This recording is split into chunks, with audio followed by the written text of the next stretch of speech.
Hey everyone, I'm Mrs. Trendell. I am a prevention educator here at SCASA. Some of you may know me, but I might be new to some of you. And whether you are listening from your classroom right now or from home, I'm going to be presenting you with 8 lessons from our Too Good for Drug program. I'm going to be teaching it right here from my office. And because I'm here at the office all by myself, I'm going to teach the rest of the lessons with my mask off.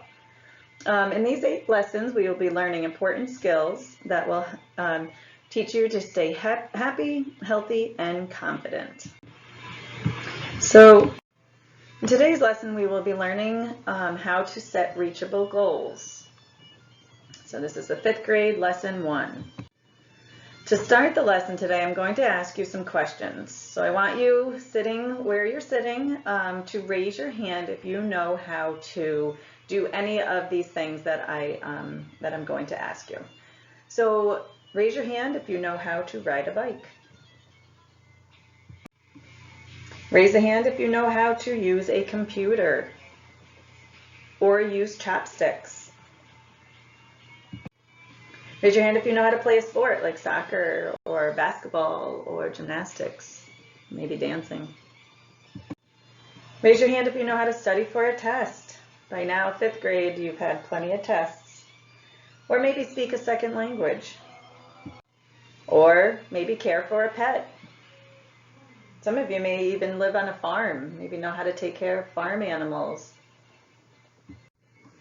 Or make a new friend. Excellent. You know how to do most of these things, but do you remember when you didn't know how to do these things? Many of you, or how many of you can remember wanting to be able to do things like ride a bike or play a new sport? Maybe think way back to when you were maybe in kindergarten or younger, or maybe 1st or 2nd grade. Once you knew what you wanted to do, think of what happened next. That's right, you decided on what you wanted to do and then made it happen. So what do we call the things we set out to do or achieve? That's right, we call them goals. And I know that most of you have heard of the word goal. And not like you're shooting a soccer ball into a net. So that's right, we set goals for ourselves to do the things we want to achieve. Okay, so take a moment and think about your interests and your talents. What are some things that you would like to achieve? Maybe you have a musical instrument, right, that you want to master. Maybe you want to make new friends. Maybe you want to do better in school, or maybe get on a debate team or a Odyssey of the Mind. Maybe you are trying to improve on your athletics, playing a sport, or maybe a hobby. Maybe it's that you want to save money for the future. Great. You can set short-term goals according to your interests and talents. A short-term goal can be reached in a short period of time, like a week or maybe even 1 to 3 months. Now, I would like you to think of a short-term goal for yourself and write it down on a piece of paper. If you can take a second to get maybe a scrap piece of paper out, this goal should be something that you can reach during the next 8 lessons together. So I'm going to give you a couple minutes. Maybe a short-term goal that you would like to set in school would be to make an A on a science project due at the end of the month. Maybe a short-term goal in athletics. Maybe you're in gym class when you have your physical fitness tests. Maybe you want to be able to complete a certain amount of push-ups in a certain amount of time. Okay, so why don't you think for a couple minutes.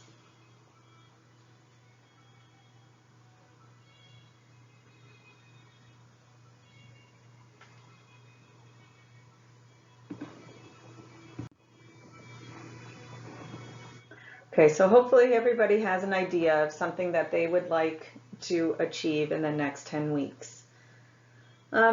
So just think a moment. Sometimes we're able to achieve our goals, and at other times we give up, maybe after a day or two. Think about why this might happen. Maybe sometimes people give up on the things that are difficult. They don't like to push themselves. Sometimes people set unrealistic goals, like earning $1 million in a year, when your job, you might not even have a job. Sometimes people don't try hard enough, or maybe they're not willing to put in the work. Or people sometimes just lose confidence in themselves, okay? But how we set our goals will affect how we reach them, okay? So it's really important, the way we set our goals, and so that we can be successful. So today we are going to learn how to set a reachable goal. We are going to follow 6 steps in reaching our goal, okay? So let's take a look at our goal setting poster. So this is our goal setting poster, and you can see there are 6 steps on the bottom, okay? On the top is, the top part are the goal naming criteria, okay? And this goes along with the first step of our goal. So we're going to talk about that a little bit more. Okay, so under the first step, it says name it, right? Step 1, name it. So name it means identify what your goal is. Okay, it must meet these, and your goal must meet these 4 goal naming criteria. So we're going to get into that a little bit more. These criteria will help to name a reachable goal. Okay, so your goal must be personal. All right, so when you're naming your goal, you must have something that is important to you. Okay, it can't be something that your friend wants to achieve, something that's important to you. Your goal must be possible. All right, you have the time, the ability, the resources you need to make sure that it is something that can be done. Okay, your goal shouldn't be something like wanting to take a picture of a unicorn while you're walking through the woods, because that's not possible, right? Okay. Thirdly, positive. All right, your goal, when you state your goal, it should have a positive action. So saying what you want to do rather than what you don't want to do. Okay.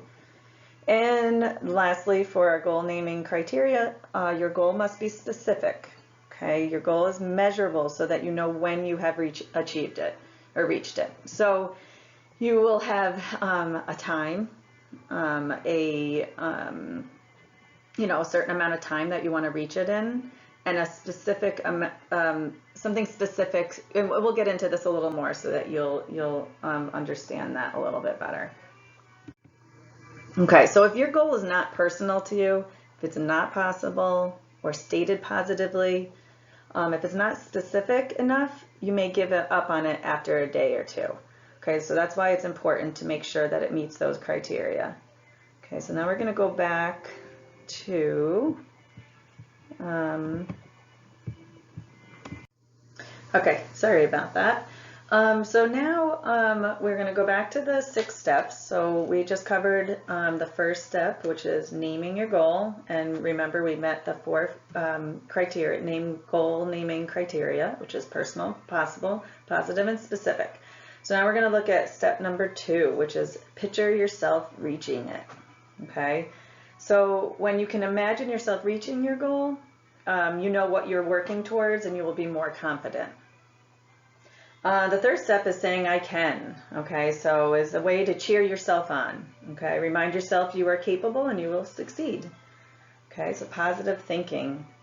The 4th step takes a little more effort, okay, it's think how to do it. You have to think about how you're going to accomplish your goal, okay, you need a plan.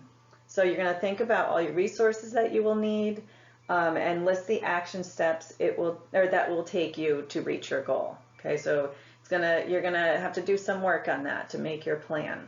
Okay, but once you have your plan, you can go to step 5, which is go for it. You're gonna take action, and you're gonna complete each action step in your plan. Okay, once you have completed your goal, okay, the final step is to celebrate your success. Okay, celebrate when you finally reached your goal. The feeling of accomplishment will encourage you to set and reach more goals. Okay. So now we're going to meet Theodore. Okay. Theodore is a fifth grader, sorry, just like you. And he has followed the steps in the goal setting model to achieve his goal. So let's see how he did it.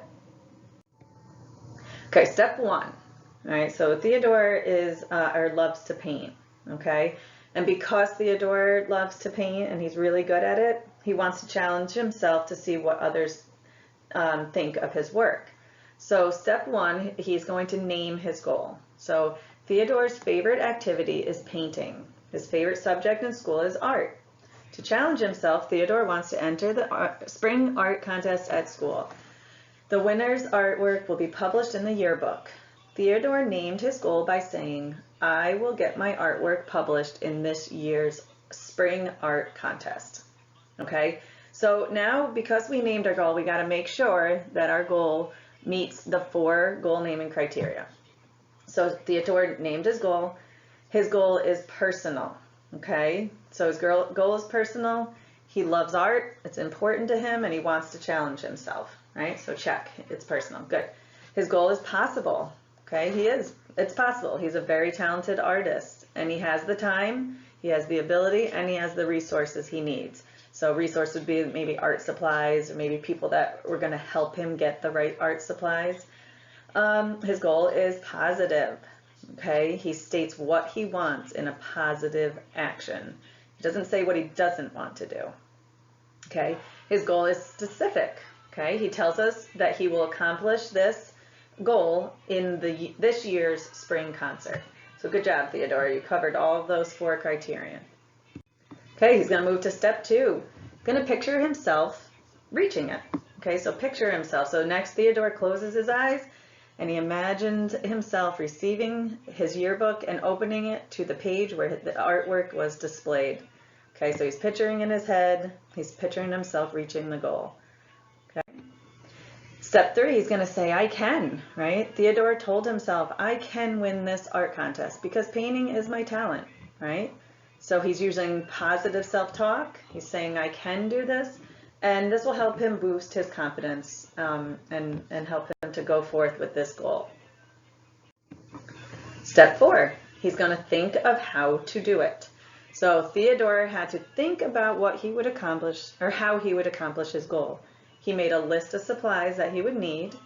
He asked his mom if she would help with the cost of the materials, so the art supplies, right? And to give him a ride to the art store to buy them. Okay, so that's important. You got to have somebody to agree that they're going to help you. And sometimes you need help. You can't do it all on your own. He marked down the deadline to submit his artwork on the calendar so he wouldn't forget. Okay, so he's got a timeline of when he wants to get the things done. He has a good action plan. Okay, and he's going to, step 5, he's going to go for it. Theodore began taking action. Okay, so let's go. He took his list, purchased the supplies he needed, and got to work on his masterpiece. Finally, he submitted his artwork for the contest. Theodore went for it. He followed his steps in the action plan and got to work. Okay. Step 6, he did it. Now he's going to celebrate his success. So Theodore won the contest. He went out to dinner with his family, excuse me, to celebrate his favorite restaurant, or at his favorite restaurant. Theodore is very proud of himself and celebrated his success. Okay, good job, Theodore. Excellent. Okay, so we've learned that there are things we can do to set a goal that will make the goal easier to reach. How we state the goal has a lot to do with whether we can achieve the goal or not. And remember, to set reachable goals, make sure it is personal, possible, positive, and specific. Okay, so at the end of this lesson, next week we're going to talk about decision making and talk about how decisions that we make can affect how we can reach our goals. Okay, And because we are not in the classroom with you face to face or person to person, we set up an email, okay? Because we want to hear comments that you might have, or you would like to add, or any questions that you might have. Okay, it's scazaprevention@gmail.com. We would love to hear from you. All of the questions and comments will be confidential, and I'll get back to you with answers or comments back. And thank you for your time today, and I will see you next time when we talk about decision making. Thanks, have a great day.